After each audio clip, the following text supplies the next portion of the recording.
year is trying to get this to go onto YouTube. So basically, I have to do it because it calls Phil Rock's phone and says, "Is it okay for him to do it before it allow me to go on and do it?" And it's a double verification. Gene, afterwards, can you put what you put on the Camera Club site on YouTube on my site also on YouTube? Sure, I think so. Or you went on your personal website? Yeah. Let me record that then, so it does that. We're getting good at this.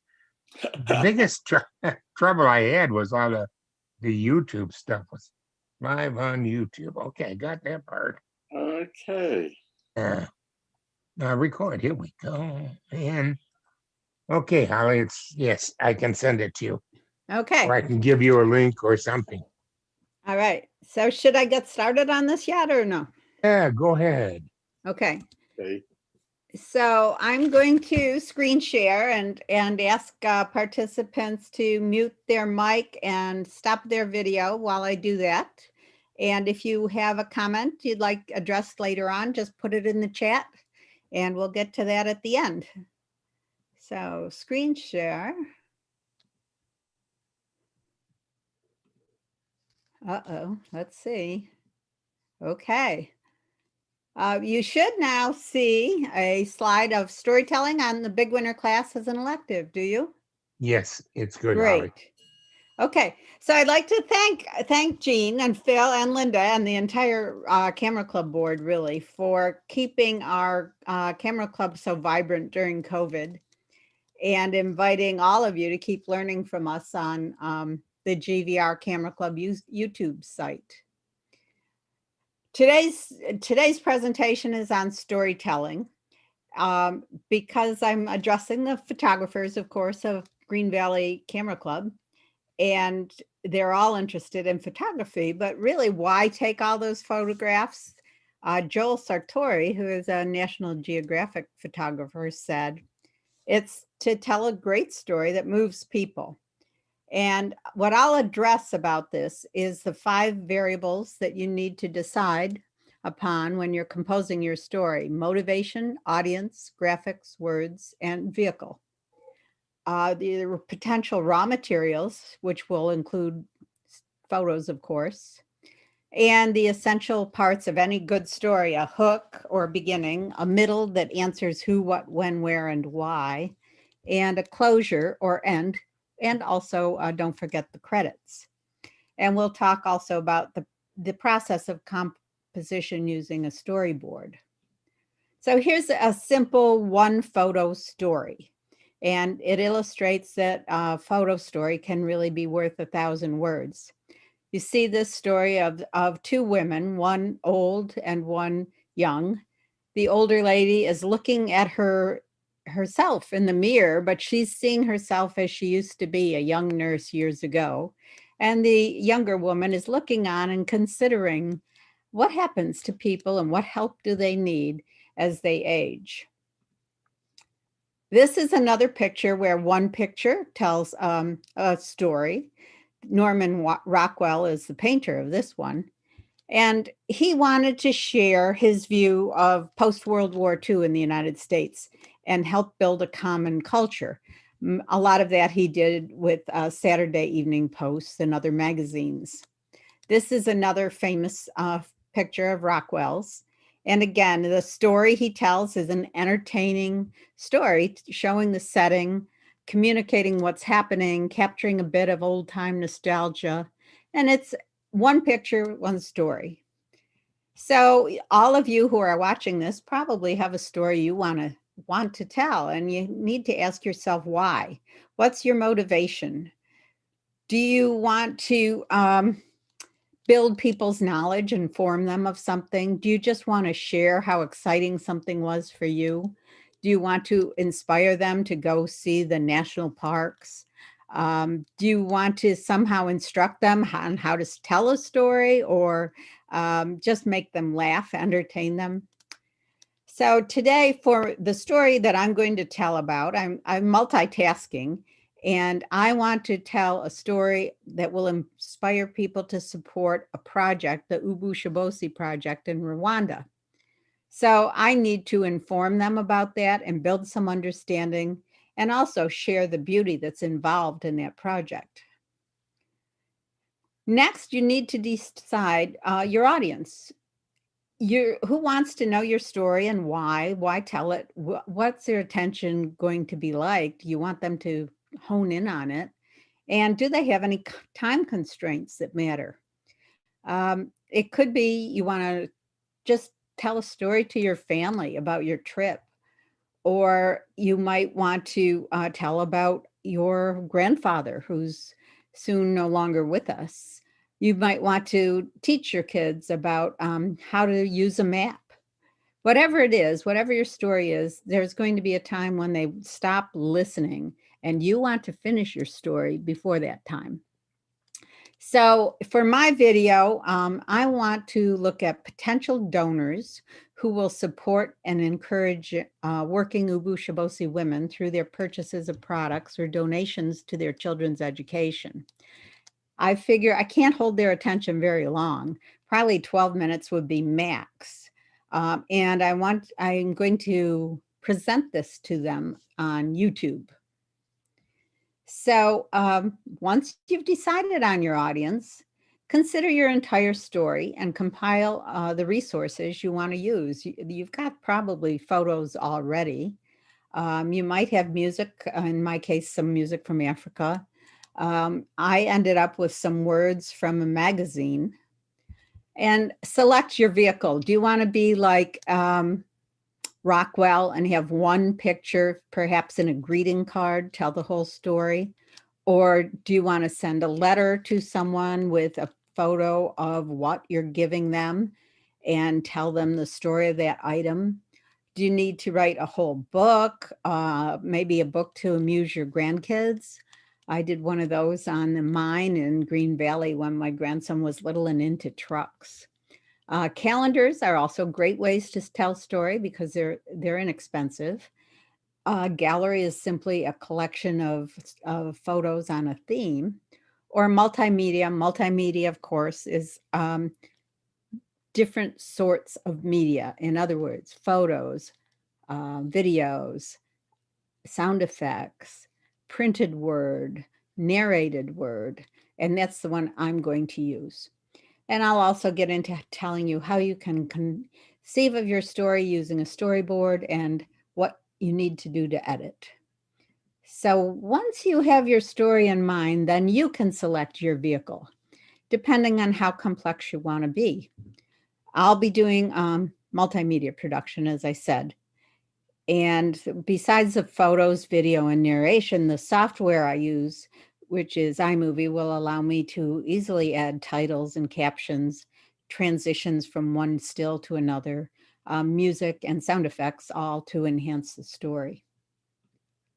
So choose your vehicle depending on your audience, depending on the reason you're telling the story, dependent on how much you want to supplement your photos with words and sound, how complex you want to be. And I have slideshow here written off to the side of these other types of vehicles because a slideshow is essentially a book, only it's presented on a large screen to a group at once. And that's the big advantage of a slideshow over a book. Or the big advantage of a book over a slideshow is individuals can determine how long they're going to dwell on each page of your story. Choose your vehicle. And create a file where you gather all the things that you're going to use in your story.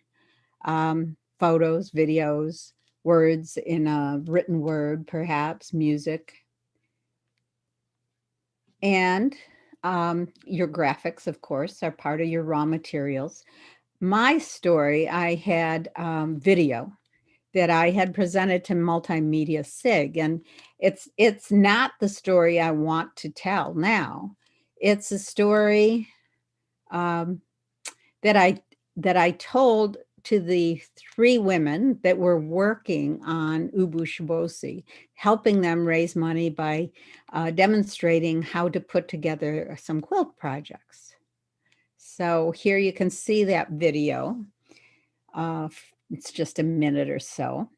And that says it's about a quilt project, but of course that's not really what my message is. Where it was is in there very quick, though. You can't really tell where Ubushibosi is. And I have my friends here in the United States working on these quilt projects because, again, this video was for that audience, for them to just enjoy our get-togethers and what we did to help the women in Africa. Here is my file of it's in photos, a photo library called Photos, Mac thing. And it's a portion of my photo library that shows some of the photos that I gathered. You can see down here, there's one from my project with the 3 women in the United States, but also there's photos I got from a man who had been to Rwanda and had visited the sewing cooperative, Ubushibosi. So I had a lot of photos at my disposal that didn't originate from me. Besides your visuals, you should consider your words. Select the type of words or sounds you want to use and how many words or sounds you want to use. For this video, I had some digital photos with audio. I had that I had taken of the three ladies here in the States. I had written script from a magazine. In iMovie, I had option to write titles and captions. I had sound effects or music, which also can contain words. And since I want to post it on YouTube, I want to use royalty-free music. Keep that in mind when you're composing your story. If you're going to pirate some music and just use it for yourself or some friends, like my original video, then it's okay to just use someone's music that you happen to like and have always listened to. But if you're going to post it on YouTube, get something that's royalty-free so you don't have to redo it. I also learned through Multimedia Sig that when I do my narration, I'm better off, and my audience is certainly better off if I use an external mic. So you might want to add that if you're going to do multimedia stories. I have my own sound booth, something that's sound recording for doing my narrations. That works great for me. Some people who live where it's a little warmer, the Lavenders, use their car. My car would have to be running in order to keep me warm enough to use as a sound booth, but my closet works fine. And then when I put the sounds, the narration, and the music on iMovie, I end up with audio track, which then can be edited and moved to coincide with my slides. So you're ready now. You've kind of decided what's your motivation. Why do you want to tell the story? What's your audience? Who do you want to tell it to? What kind of vehicle do you use? Do you want to use? Do you want to just do a card or maybe a book? Or do you want to use a multimedia format? Regardless, a storyboarding process can be a big help in composing your story. A storyboard is often used by filmmakers to plan what shots or videos they want to take, but it can also be used to plan how you want to sequence your story. So this is a direct quote from Wikipedia on storyboard. A storyboard is a graphic organizer in the form of illustrations or images displayed in sequence for the purpose of pre-visualizing a motion picture, animation, motion graphic, or interactive media sequence. The storyboarding process in the form it is known today was developed by Walt Disney, productions during the 30s after several years of similar processes being in use at Walt Disney Studios and other animation studios. I find I'll never remember that. And it doesn't even help me conceptualize what a storyboard is. A simpler definition I've developed is a storyboard is panels on which a sequence of pictures and key phrases are used to plan how the story will be told.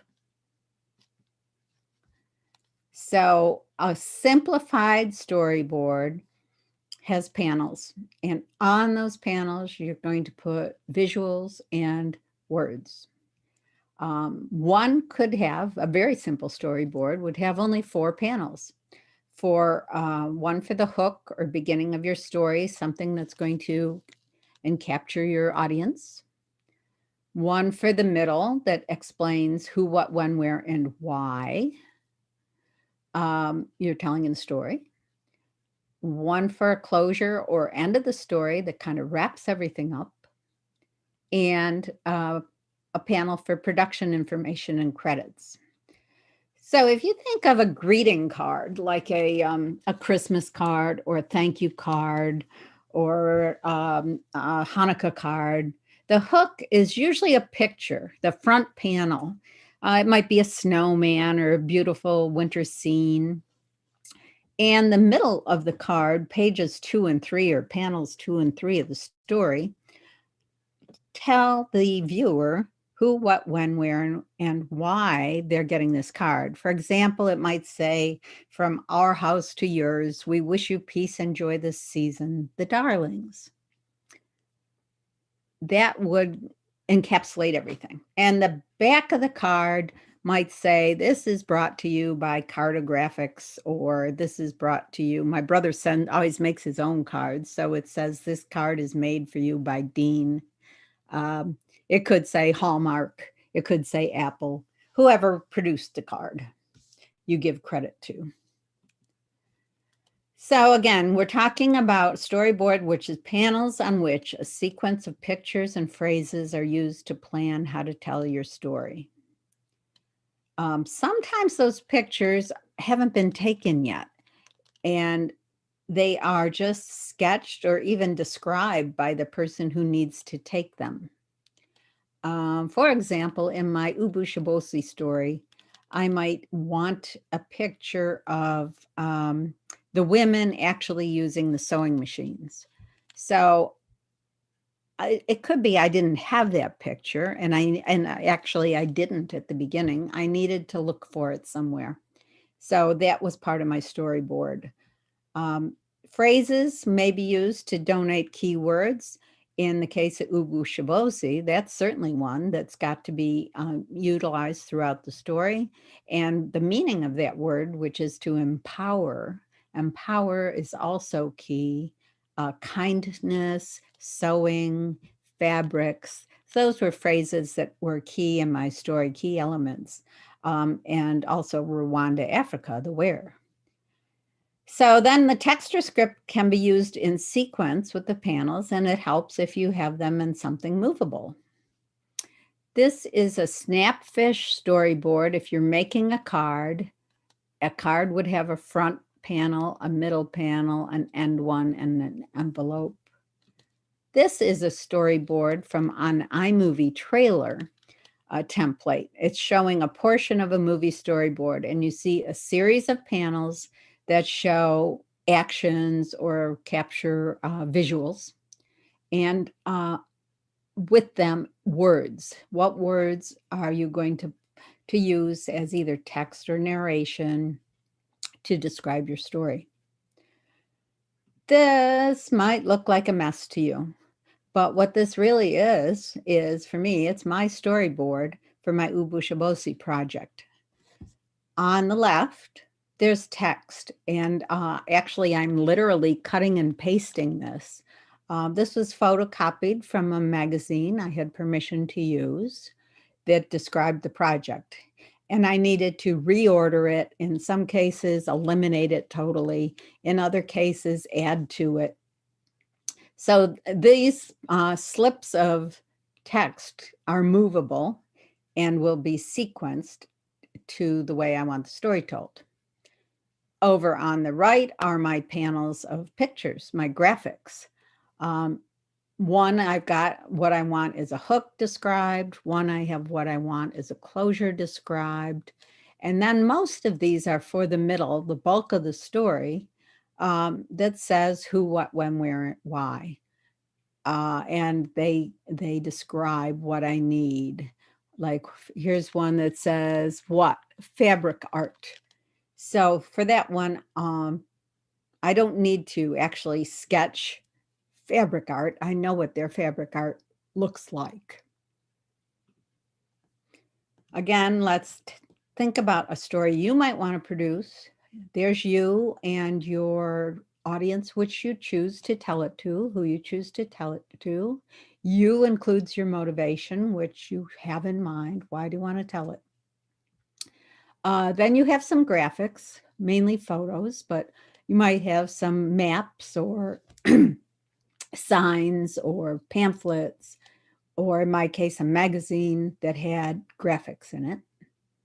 And you have words, either words that you're going to tell to narrate, or words like I did that were part of a text script.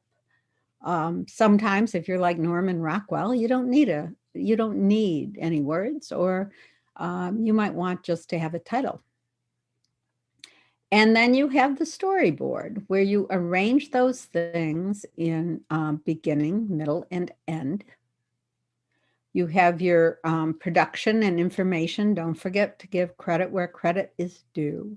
And once you put all of that together, you can produce your story. Now, notice that this is kind of a circular flow chart. You can go back and forth between these in case, for example, you might be writing the middle of the story and you realize you've got to go take another picture of your granddaughter's piano recital to show what a great musician she is. You already had her sitting at a desk composing. You already had her playing her flute, but you decide, well, I want to generalize this to more music. I want to get her playing piano. So you can go back and forth and add that as you compose your story. Same thing with your words. You might decide, oh, for that story, I want to record her actually playing something and use that for the background music for my story. So I better go do it. So those initial building blocks can be edited or altered or subtracted as you build your story.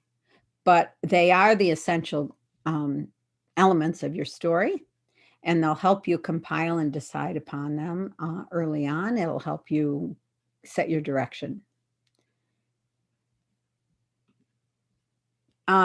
Here, again, I wanted to put the power of kindness, ubushiboshi. It's important for me to have people recognize that very difficult name. And I had actually tried to get it changed, but that did not work so well. The people who chose that name are stuck on it. So, but that its meaning, empower, I used down here as the title for my show, Empower Ubushiboshi. Beginning, choose your hook. It's got to introduce the subject, set the mood, set the scene. Often people telling a story will do something that'll draw the audience in. For example, a departure. You're headed out on your trip, or a sunrise. The new day is beginning, or a baby. This is the beginning of my granddaughter's life, or an initial event. This is the wedding. So it should introduce the mood also with its color and its font. Keep in mind, if you have music at the beginning, that's another good way to introduce the tone of your story. The scene can be set with maps or aerial photos or iconic photos. Early on for the Ubushiboshi project, I need to include a map.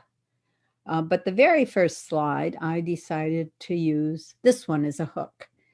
I think it should be interesting to people. It's obviously a piece of humanity that is happy and productive and colorful. And those are the women of Ubushibosi. The middle of the story, again, go through it as you tell it. Make sure you've covered who, what, when, where, why. Choose your visuals and sequence them in a order that makes sense. It might be chronological. It might be by topic. And then you can link the different topics with transitions. Sometimes you'll need a break in the action, make that clear with transitions. Keep some variety in your visuals, such as close-ups and landscapes, or also, though, some similarities. Keep your fonts all the same color. You want a story that maintains flow, but includes the various topics you need to talk about. And choose your words, whether it's a narration or audio script or poem, whatever is least distracting from the visuals. And avoid redundancy when you're telling your story. You don't want the same thing over and over again. And when you have a story in mind, that's kind of difficult sometimes to do, but very important. Because again, you want your listeners to pay attention until you're done finishing. They should check out after the story ends. So in my middle, I've got some pictures. I want to include where this is. This is Africa, and some will look even more like Africa. What, obviously, fabric art is going on here. Schooling is going on here. And over here, we have someone obviously in the United States doing some fabric artwork. So I need to include both locations. This is a slide for the middle of the workshop at Ubushibosi, the Rwandan women actually sewing, and picture of where this is in Rwanda in the jungles. In choosing my words, I showed you a little earlier some photocopies of magazine pages. You can cut and paste and edit so they fit. But I need to include, when I'm doing my story, that it's women in Rwanda that we're going to support, that they were impoverished and orphaned due to the 1994 genocide there. So that's why we're doing this. And how or what is happening, we're empowering them through schooling and a sewing cooperative. Again, I want to maintain my colors and my fonts throughout so that whatever text I end up using in my movie stays consistent. And I need to sequence it in a logical manner. The end or closure of your story should summarize what you've been telling or show a product or result of, depending on what your story is about, or an arrival or a departure. These are all ways to show you're done. You are done. In my case, I have an encapsulated slide that'll be on the end that shows the women in Rwanda and actually has text that explains that this is a cooperative group of women in Rwanda who are overcoming poverty through sewing and weaving. And then a picture of the business card with, of course, the name on it, Ubushibosi. Also, I'll be having narration at the end, and I want to include the words, "Your kindness can make a difference," because that's the whole point of this story. I give credits. In this case, I did a lot of the photographs, but a man named Len Wens, also photographed, so I have to include him. I want to include my studio, Riverflow Studio. I want to include Missouri Star Quilt, who produced some of the text and also sells some of the products. So there's some how information here. And the website addresses for both Missouri Star and Ubushibosi. The music I intend to use, again, royalty-free music, but I still will credit it. It'll be some music I get from Apple. Want to include some software that I use, which would be iMovie, and the date that it was produced, which hopefully I will be done with this month, March 2021. All of this stuff, of course, takes time and attention and is fraught with possible mistakes. So these are mistakes to think about and avoid, and mistakes I've made them all at various points. For one, wrong audience or forgetting yourself. If you do a book, it might be for family members. You might be actually giving it to each family member. Keep one for yourself, for heaven's sakes. I used to make books for my parents, and when they got elderly and had to move and so on, those books got lost, and I still wish I had them. So don't forget yourself. Wrong audience. The movie I already made on Ubushibosi was made for the 3 women who participated. That's the wrong audience for this new movie. So I have to remake it. I think in the case of travelogues, generally 20 minutes, or you either have to have a big shift in what you're presenting after 20 minutes or stop, because if it's too long, people will turn off to your story. For my story, which is essentially, I hope, a high interest advertisement, I'm going to keep it less than 12 minutes. The vehicle or publisher, in this case, the vehicle is a movie, multimedia presentation, but your vehicle might be a book. And we already went over how to choose which vehicle. Sometimes people, though, really have a great shot from somewhere, and they want to make it into a slideshow, and they just, it's wrong. They should make it into a greeting card instead. They just don't have enough fodder for a slideshow. Or publisher. In the case of books, some publishers are quite expensive, so that could make a publisher not able to reach the audience you're targeting. In the case of YouTube, I've got to make sure it fits that publisher. It is royalty free. I picked YouTube because I want browsers, people who are just kind of surfing the web, to be able to find that. People who are interested in Africa or interested in fabric art or interested in Rwanda specifically can find that. Also, there will be times with texts or captions that you could have your names or spellings incorrect. I've got some very difficult words to spell, Ubushibosi being the most important, but Missouri, Musanzi, and spell check won't find those.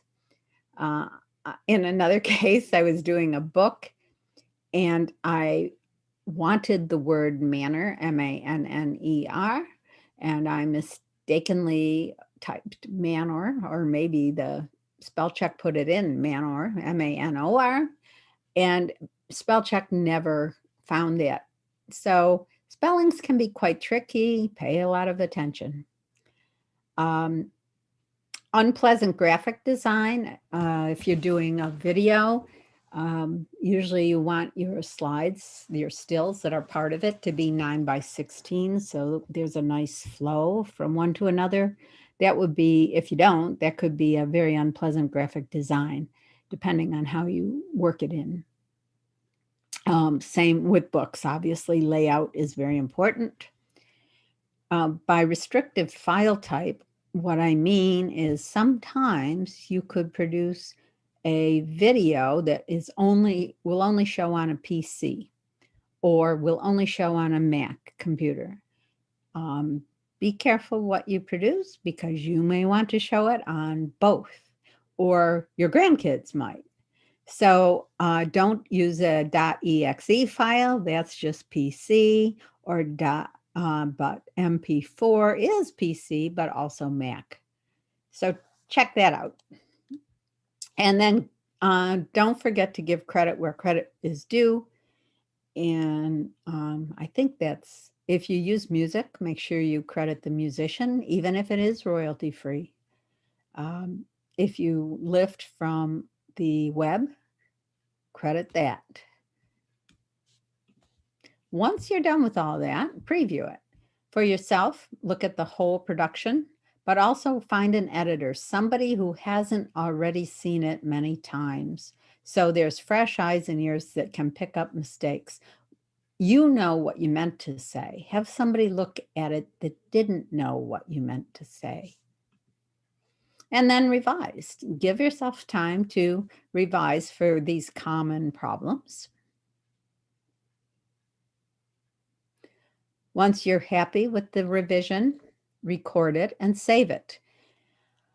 Make sure you save it in productions for present and future use. If you're making a book, telling your story for a book, yes, print it out, but also save all the file in case in the future you want to print it out again or you want to alter it. And that goes also with multimedia.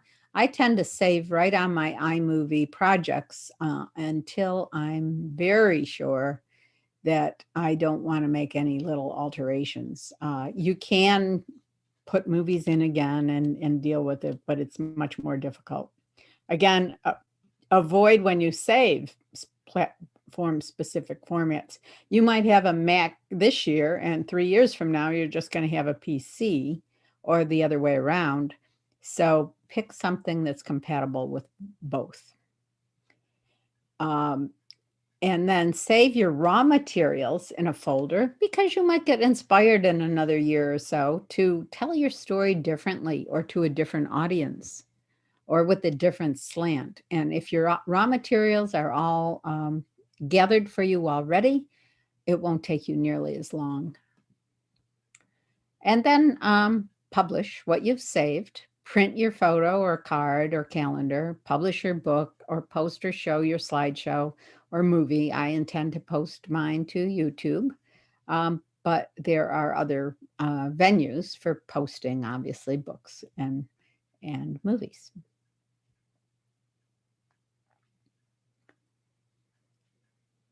Here are some resources. You can come back to YouTube and see these. There are many, many more. There's a lot of help on the internet for storyboarding, for web design. I tend to look at index cards, pencil, and paper is my best resource for storyboarding, but that's me. There are storyboard templates by many companies. Twigtail is one.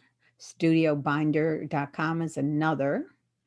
Blurb is a book template. It gives you book templates for writing, both photo books and text books.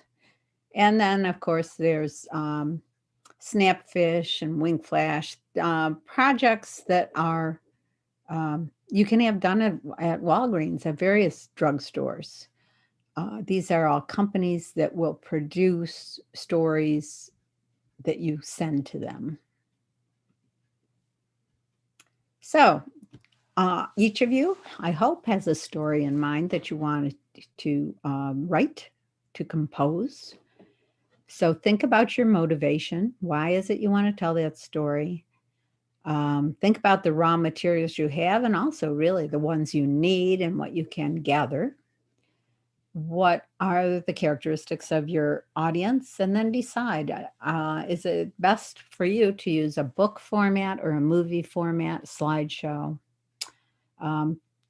See if you can get what you need for more words and graphics, and then begin to arrange your material as a beginning hook, a middle who, what, when, where, and why, and an end closure. And again, don't forget the credits. Credits tell people how to access you, the producer, how to access the music you used and perhaps purchase it themselves. So don't forget that credits. and then start your storyboard to put it all together.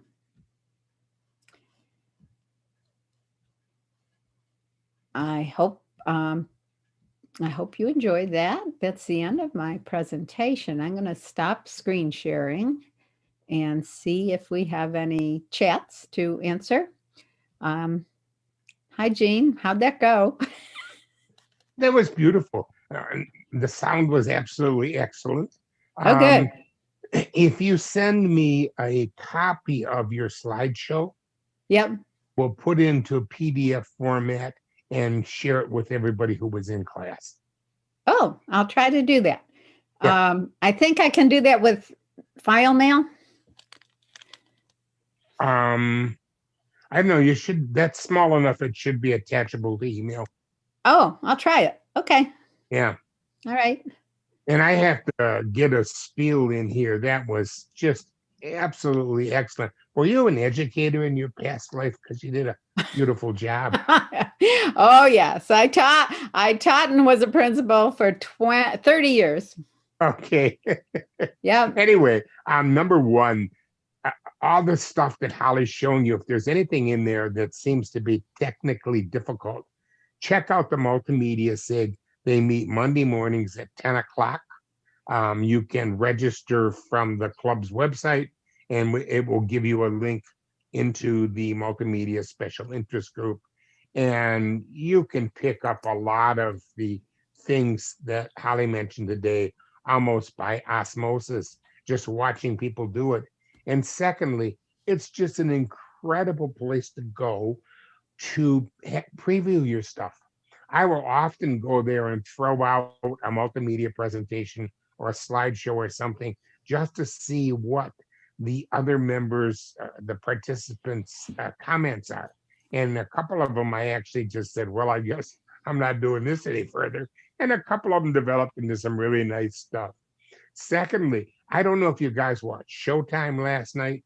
We do that about 6 times a year. It's a wonderful place to go and show stories that you've made. It's a major ego trip when you realize there's 100 and some people watching on YouTube and another group of people watching on Zoom, and they're all going. So it's interesting. Join us.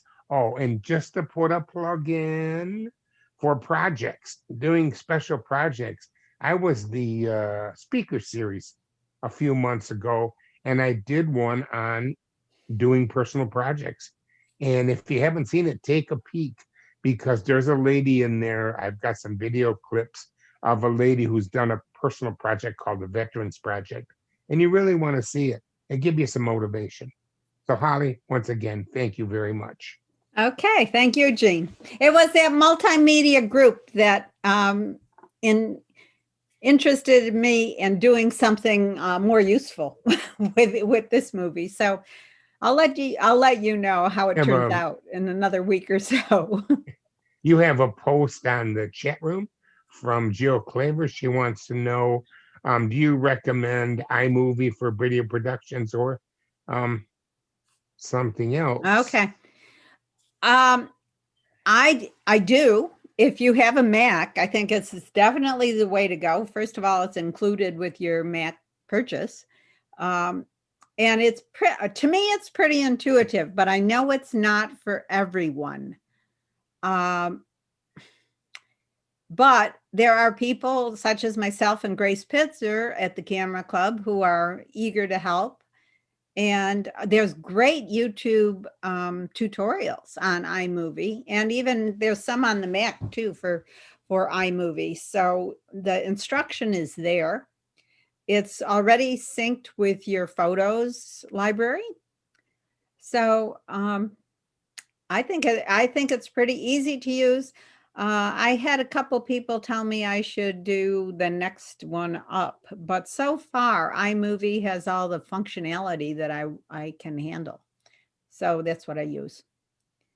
And Bob, how to handle multiple segments over time? Let me explain just please. briefly. I have a project involving a construction project that's going to go on for a period of time, probably many years, with short periods of activity. I want to start, but at this point, there's absolutely nothing other than a mock-up of a brochure I have that is cut and pasted. You know, it's not even real yet. And I just don't know, with something like that, the best way to preserve a longitudinal experience so that someone, say 4 years from now, could tap into it. And I'm not explaining it well because I don't understand it. Okay. It sounds like multimedia production might be good. You would want to start with a file and put your raw material into that file as you get it. For example, put a copy of your pamphlet into that file, you know, take a photo of it. Then whatever you're telling this, you think you're going to be telling this story about, as you take video clips or photos, put them in that file. But also start thinking about, okay, what is that story you want to tell? Do you know now? Yeah, I know pretty much what the very first episode would be. It would just be me talking, explaining what I'm going to try to do with pictures of, I've got 5 different models I've built, and I can discuss each of the models and things like that. And then as I do the actual work over a period of years, I will make new presentations on each of the individual components. But I don't know how to tie it together so that it looks like a cohesive whole. Well, is your story going to be model building? Yes. Okay. So, and who are you going to tell it to? I'm thinking a combination of other modelers or Okay. people who would be just interested in that aspect of the hobby. Family members, not so much. Okay. So then I would talk with them. Do you have a way to communicate with other modelers? Oh, yes. I mean, there's a lot of ongoing work out there right now. Okay. So you could ask them, what would you like to see and hear about my modeling experience? Or about somebody else's modeling experience?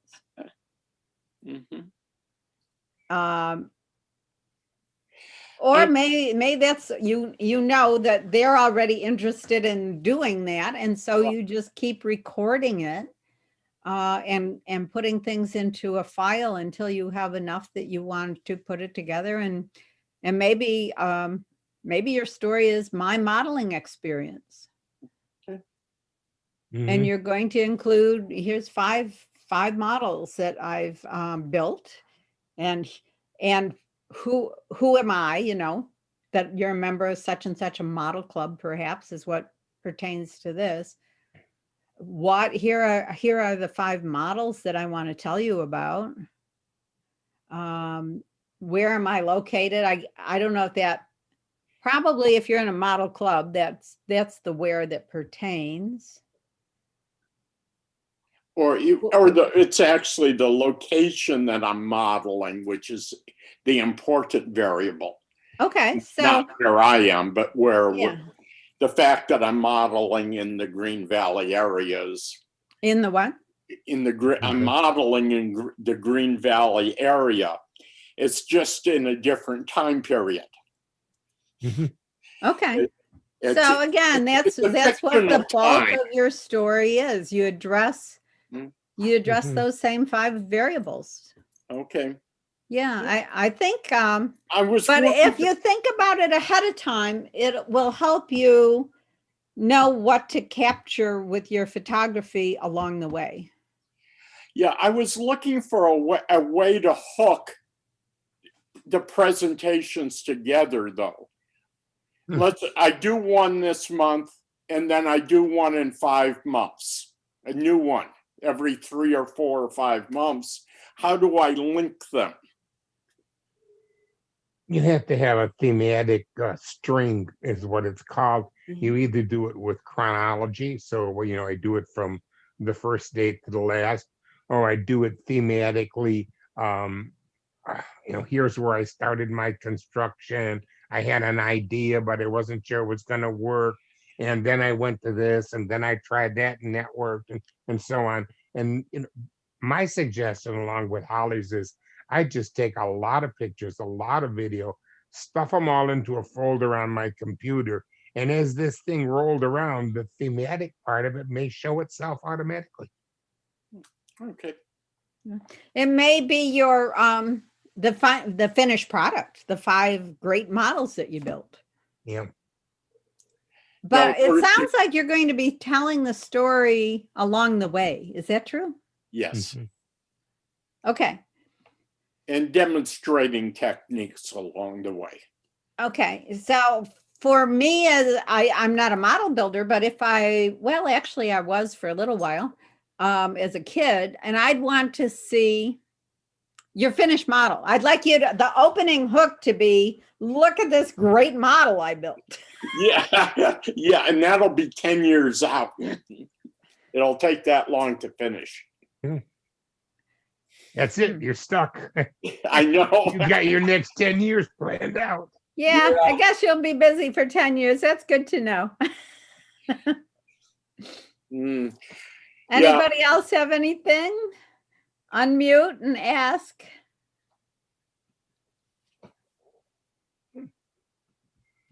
I guess not. Well, thank you, Jean. You're welcome. I want to just tell everybody we have one more meeting for this big winter class next Tuesday morning. And then that's it. It's over. But you have to come next Tuesday because we're going to tell you how to do the evaluation for this class. And you get a free certificate for taking the class. Oh, so we cool. want to make sure you get your certificate and we get an evaluation. All right, I will try to send you that that show, and thanks very much. Thanks. Yeah. We'll see you next Tuesday. All right. Thank you. Bye-bye. Bye, everybody.